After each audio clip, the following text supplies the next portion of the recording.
Have you ever noticed how, like, people online, they kind of find their groups, like their own little corners of the internet? Yeah. And sometimes those groups, well, they can get a little, how do I put this? A little competitive.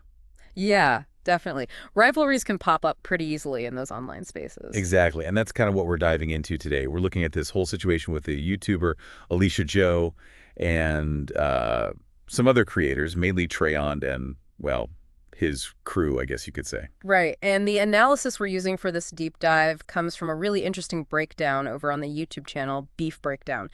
They always do such a great job of unpacking these complicated online dramas. Oh, absolutely. They go deep. And for me, what really got me thinking about this was a video we saw from Proltopia a while back. They introduced this idea of online tribalism, which is like such a powerful concept. Yeah, tribalism. It really gave us a whole new lens to view this stuff through. For sure. It helps explain so much of what we see happening online, Yeah, totally. So for you listening, what we're aiming to do in this deep dive is unpack why Alicia Joe has been facing so much criticism lately. Like, what's really at the heart of it, and what exactly this tribalism thing in the context of the internet. Right, breaking down those dynamics. And then taking it a step further, what kind of strategies might be in play in this whole situation with Alicia Joe? We think understanding this can give you a much better grasp of similar dynamics you're probably seeing play out all over the internet. Every day, yeah, it's everywhere. Okay, so let's get into it. BeefBreakdown lays out that Alicia Joe has kind of become this regular target of criticism, and it's coming from, like, a specific group of YouTubers and Twitch streamers.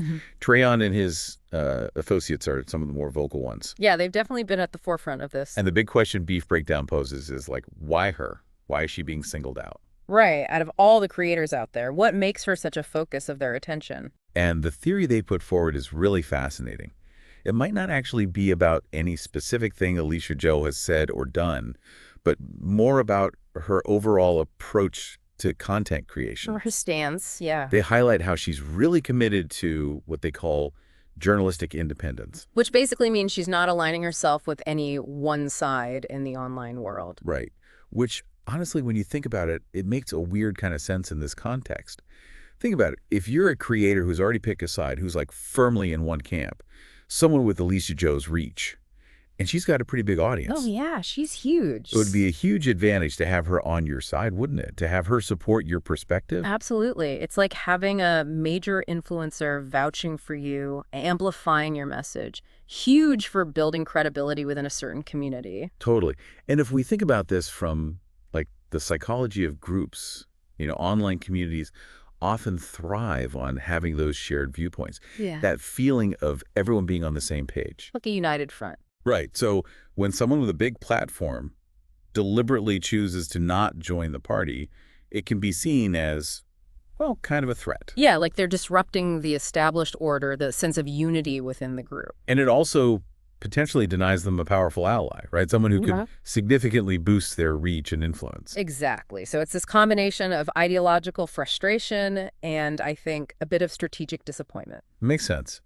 And BeefBreakdown also points out some things about Alicia Joe that might make her seem like an easier target for criticism, you could say. Okay, interesting. Like, what kind of things? Well, they describe her audience as rather moderate, which suggests that to her critics, there might not be a huge, super vocal backlash if they go after her. Ah, I see. They might see it as lower risk, less potential for blowback from her community. Exactly. The intensity of a creator's fan base definitely plays a role in how other creators approach them. For sure. A more moderate audience might be perceived as less likely to, like, swarm and defend their favorite creators super aggressively. Right.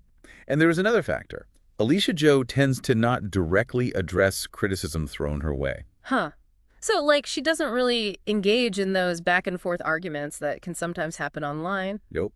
And BeefBreakdown suggests that this lack of response might actually be encouraging her critics even more.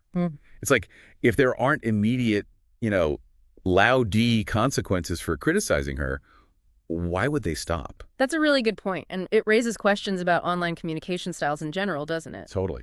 Because does choosing not to respond signal agreement, or is it just a way of not giving more attention to negativity, not letting yourself get pulled into those long, drawn-out online battles? Could be either, right? Or maybe even something else entirely.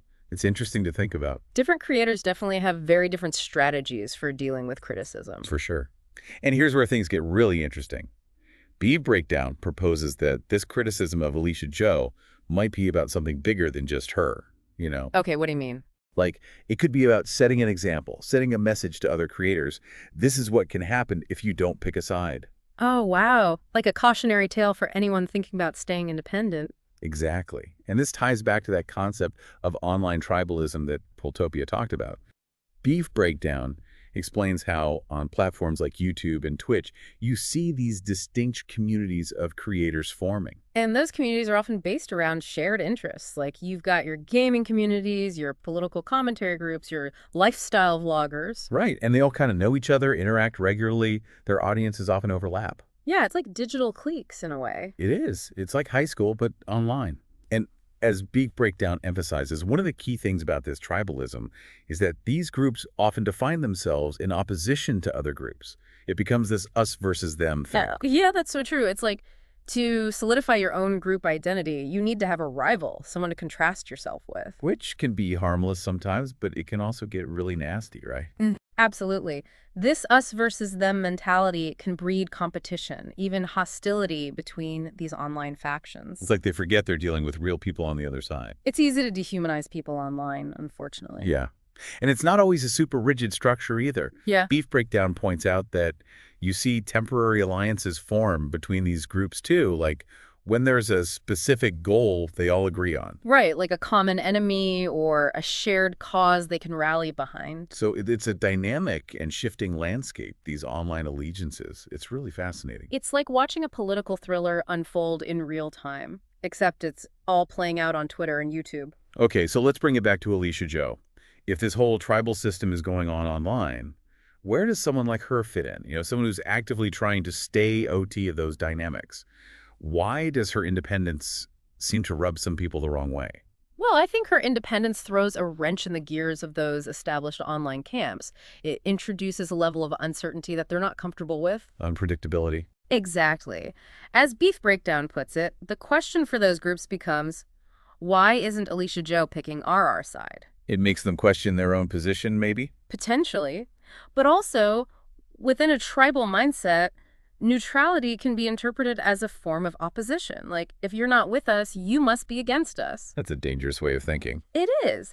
And it can escalate that question of why isn't she with us into something more negative. It can turn into something must be wrong with her if she's not on our team. It's almost like they see her independent stance as some kind of personal judgment against them. Exactly. And Beef Breakdown suggests that those critical videos, they almost become like little tests, you know? Tests. Yeah, like they're trying to see if maybe with enough pressure, she will cave and align with them. And when she doesn't, well, that can create resentment. It challenges their worldview, their sense of how things should be in their online community. And Beef Breakdown points out this one specific criticism video that was released at a really interesting time. Okay, when was this? It was right after Alicia Joe had responded to some earlier criticism from another creator, Stay. And in her response video, she'd actually shown a bit of vulnerability. Huh, interesting. Like she let her guard down a bit. Yeah, which might have been interpreted by her critics as a sign that their words were actually having an effect. Like, hey, she has listening to us. Maybe if we push harder, she'll finally change. So that timing, releasing the video right after she showed vulnerability, that could have been strategic on their part. Exactly. Like they sense an opportunity to really pile on. It's like they smelled blood in the water. Yeah, kind of. And the potential goal behind this more concentrated wave of criticism, according to Beef Breakdown, might have been to finally force Alicia Joe's hand. Like, either get her to openly declare allegiance to one side. Right, pick a team. Or at least start using her platform to support their agendas, echo their talking points. To legitimize their viewpoints. Right. And if she did yield to that pressure, even a little bit, it would be seen as a huge win for those critics. It would validate their tactics. Like, see, we were right all along. Our criticisms work. Totally. And to make it seem less like the same group of people were ganging up on her, Beef Breakdown notes that this particular critical video brought in some new faces. Oh, that's clever. Trying to broaden the scope of the criticism, make it seem like everyone's against her. Exactly. Make it look like a wider consensus. It's all about optics, isn't it? Creating the illusion of widespread support for your position. And the way they framed their criticism was really interesting, too. It wasn't just about a single video or a comment she made. It was an attack on her entire process as a content creator. So going after her credibility at the core. Right. Accusing her of not being scientific, lacking objectivity. It was an attempt to undermine her entire body of work. Like they were trying to paint her as unreliable, biased, not worth listening to. And one of the arguments they used was this idea that YouTubers and streamers kind of have a built-in obligation to respond to any and all criticism directed at them. Like it's part of the job description. Yeah, like some unspoken rule. But Beef Breakdown asks this really key question. Where does that rule come from? Like, is there an official policy on YouTube or Twitch that says creators have VE to publicly respond to every single criticism? And according to the research, the answer is no. There's nothing like that in the terms of service or community guidelines. Right. So what Beef Breakdown suggests is that this expectation isn't some universal rule. It's more like a standard being pushed by certain creators within these online tribes. It's a tactic, basically. Exactly. It's a way to pressure independent voices like Alicia Joe, try to control the terms of engagement. Like, you play by our rules or you don't get to play at all. And the underlying message, as Beef Breakdown interprets it, is, well, pretty clear. If you want to stay independent, you better be ready to face the heat. Otherwise, just pick a side already. So either conform to their expectations or risk being pushed to the margins of the conversation. Exactly. So, big picture, what's Beef Breakdown's ultimate takeaway from all this? They conclude that the video targeting Alicia Joe was a deliberate and strategic attack on her journalistic independence. It wasn't really about genuine dialogue or debate. It was about discrediting her and pressuring her into aligning with a specific group. And it's super interesting that, as Beef Breakdown points out, the video has since been taken down. Oh, really? Yeah. Which could mean a few different things. Maybe it didn't get the reaction they were hoping for. Maybe it caused more controversy than they anticipated. Or maybe they just had a change of heart. Who knows? But the fact that it's gone suggests that it might not have been as effective as they hoped. Interesting. So, regardless of the specific reasons for its removal, Beef Breakdown emphasizes that this whole situation is a great example of how online tribalism and this us versus them mentality play out in the real world, or the online world, I guess. It really highlights the challenges that come with choosing to stay independent in such a polarized environment. It does. And it makes you wonder how much of this is happening in other corners of the internet. Probably a lot more than we realize. Yeah. And for you listening, the whole situation with Alicia Joe, it's like a case study in how these dynamics work.